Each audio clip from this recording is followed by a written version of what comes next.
কালকে তোমাদের মাধ্যমিক ভৌতবিজ্ঞান পরীক্ষা। আর এই ভৌতবিজ্ঞানে দেখো পরীক্ষার জন্য হাতে মাত্র আর সময় খুব কম, অল্প সময় আছে।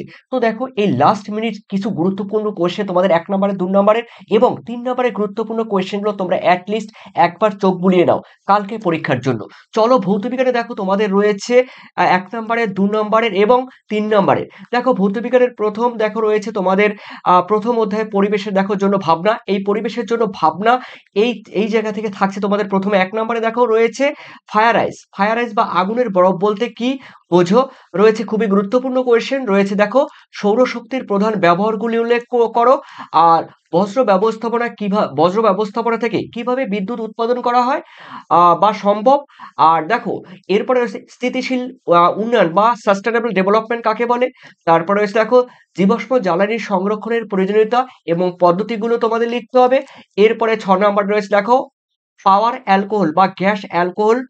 দেখো হ্যাঁ, গ্যাস হোল। দেখো পাওয়ার অ্যালকোহল বা গ্যাস হোল বলতে কি বোঝো? খুবই গুরুত্বপূর্ণ একটি কোশ্চেন। এরপরে রয়েছে ওজোন স্তর ধ্বংসের জন্য সিএফসি বা ক্লোরোফ্লোরো কার্বনের ভূমিকা কি রয়েছে? তাপন মূল্য কি? এগুলো ছিল ১ নম্বরের কোশ্চেন। এরপরে দেখো তোমাদের রয়েছে দেখো সেকেন্ড। এই সেকেন্ড কোশ্চেনটি খুব সেকেন্ড মানে ২ নম্বরের কোশ্চেনগুলো তোমরা একবার দেখে নাও। দেখো প্রথম কোশ্চেন রয়েছে কয়লা খনির মিথেন। দেখো এই কয়লা খনির মিথেন কোল বেড মিথেন বা সিবিএম কি? একে আবার সুইট গ্যাস কেন বলা হয়? সুইট গ্যাস কেন বলা হয় কয়লাকে? এরপরে রয়েছে দেখো তোমাদের উচ্চতা বৃদ্ধির সঙ্গে বায়ুমণ্ডলের উষ্ণতার পরিবর্তন কিভাবে ঘটে? আর গ্রিন হাউস এফেক্ট বা গ্রিন হাউস প্রভাব কাকে বলে? এই প্রভাবের কারণ সংক্ষেপে লেখো। তারপরে রয়েছে দেখো বায়ুমণ্ডলের আহ সর্ব সর্বনিম্ন এবং সর্বস্তরের দুটি নাম লেখো। তারপরে রয়েছে দেখো বায়ুমণ্ডলের স্তরগুলির মধ্যে কোনটির চাপ সব থেকে বেশি এবং কারণগুলো তোমাদের লিখতে হবে। ট্রপোস্ফিয়ার তোমরা জানো।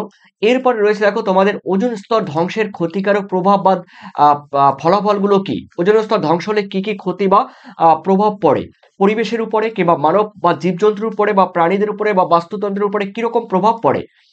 এরপরে রয়েছে দেখো বায়োমাস থেকে প্রাপ্ত শক্তির ব্যবহারের সুবিধাগুলো অসুবিধাগুলো লেখো। এরপরে রয়েছে দেখো বিশ্ব উষ্ণায়নের সম্ভাব্য প্রভাবগুলো কি কি? আর জীবাশ্ম জ্বালানি সংরক্ষণের প্রয়োজনীয়তাগুলো কি কি উল্লেখ করতে হবে। তারপরে রয়েছে দেখো বায়োগ্যাস বা জৈব গ্যাস তথা বায়োফুয়েল ফুয়েলের দুটি ব্যবহার উল্লেখ করো। তারপরে রয়েছে বায়ুমণ্ডলের কোন স্তরকে ক্ষুব্ধ মণ্ডল বলা হয় এবং কেন বলা হয়। তারপরে বায়ুমণ্ডলে কোন স্তরকে শান্ত মণ্ডল বলা হয় এবং কেন বলা হয়। তারপরে রয়েছে দেখো গ্যাস হোল কি? এর ব্যবহার উল্লেখ করো। একবার কিন্তু হয়েছে গ্যাস হোল। এরপরে জীবাশ্ম জ্বালানি কি? এর উদাহরণ তোমাদের দিতে হবে। তারপরে বায়ুমণ্ডলের আহ, কোন স্তরটিতে সব থেকে বায়ুর চাপ বেশি? এই কয়টি কোশ্চেন আগে একটু আগে রিপিট করেছি। তো এরপরে এই অধ্যায় থেকে তোমরা জানো তোমাদের ৩ নম্বরে কোনো কোশ্চেন থাকবে না। গ্যাসের আচরণ। দেখো এই গ্যাসের আচরণের মধ্যে প্রথম কোশ্চেনগুলো রয়েছে দেখো মাত্র কয়েকটি কোশ্চেন। গ্যাসের চাপ পরিমাপ করা হয় কোন যন্ত্রের সাহায্যে? আর দেখো চার্লসের সূত্রের ধ্রুবকগুলি কি কি? আর আদর্শ গ্যাস কাকে বলে? আর কোন শর্তে দেখো বাস্তব গ্যাস আদর্শ গ্যাসের ন্যায় আচরণ করে। এরপরে দেখো বয়েলের সূত্রের ধ্রুবকগুলি কি কি?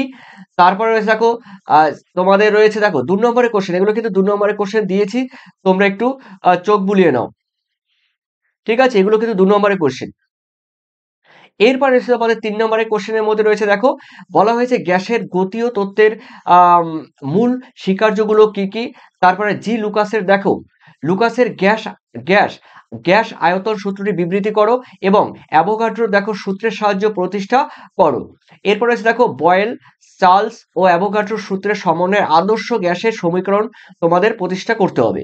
এরপরে ৪-এ রয়েছে আদর্শ গ্যাস থেকে বাস্তব গ্যাসগুলির বিচ্যুতির কারণ লেখো।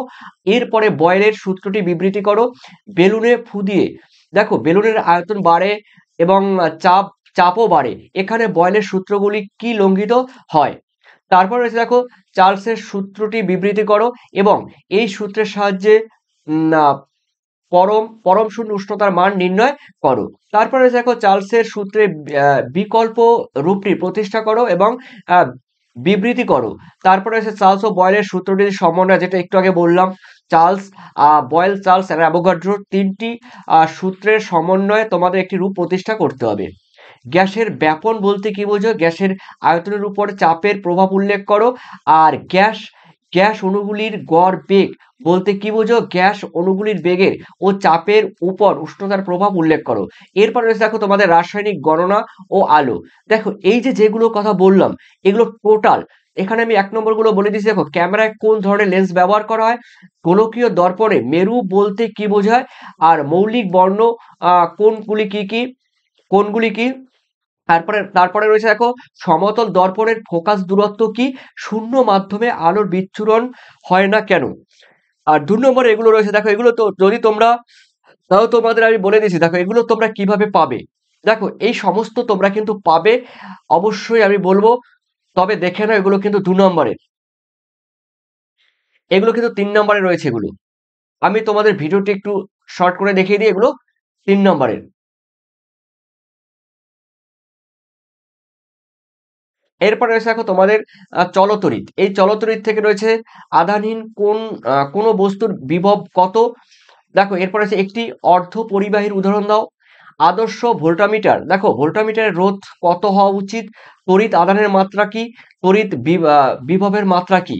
এগুলো 1 নম্বরে ছিল। এরপরে 2 নম্বর, এগুলো 2 নম্বরে এই কটা 10টি 2 নম্বরের। এরপরে দেখো তোমাদের 3 নম্বরের, এগুলো 3 নম্বরের কোশ্চেন। এরপরে রয়েছে দেখো তোমাদের পরমাণুর নিউক্লিয়াস। দেখো এই ধরনের পিডিএফ, এই যা পিডিএফ তোমাদের এখানে দিয়েছি, দেখো এগুলো কিন্তু লং টাইম 3 নম্বরের। তো এই ধরনের পিডিএফ। এরপরে দেখো রয়েছে পর্যায় সারণী ও মৌলের ধর্মের বৃত্ততা। তো এখানে তোমাদের প্রথমে রয়েছে 2 নম্বরে, তবে এগুলো তোমরা সম্পূর্ণ পাবে কিন্তু টেলিগ্রাম লিংকে তোমরা কিন্তু এগুলো সব পিডিএফ সম্পূর্ণ পেয়ে যাবে। যারা এই পিডিএফ নিতে চাইছো আর যারা নতুন আছো চ্যানেলে, তারা অবশ্যই চ্যানেলটিকে তোমরা ভিডিওতে অবশ্যই তোমরা একটা লাইক করে দেবে আর কমেন্ট করে দেবে, আর সেই সঙ্গে সঙ্গে তোমরা সাবস্ক্রাইব করে দেবে। আর দেখো তোমাদের কিন্তু এই যে যেগুলো রয়েছে এই পিডিএফ কিন্তু সম্পূর্ণ তোমরা ফ্রিতে পাচ্ছ। তোমরা টেলিগ্রাম লিংকে যাও, ওখান থেকে যুক্ত হয়ে যাবে, ওখান থেকে কিন্তু টোটাল তোমরা পেয়ে যাবে। ঠিক আছে, এরপরে দেখো তড়িৎ প্রবাহ রাসায়নিক বিক্রিয়া থেকে এই কোশ্চেনগুলো দিয়েছি। তারপরে আছে দেখো জৈব রসায়ন থেকে এগুলো রয়েছে, দেখো 6টি দিয়েছি এসএকিউ। তারপরে দিয়েছি 3 নম্বরে দিয়েছি মাত্র 3টি।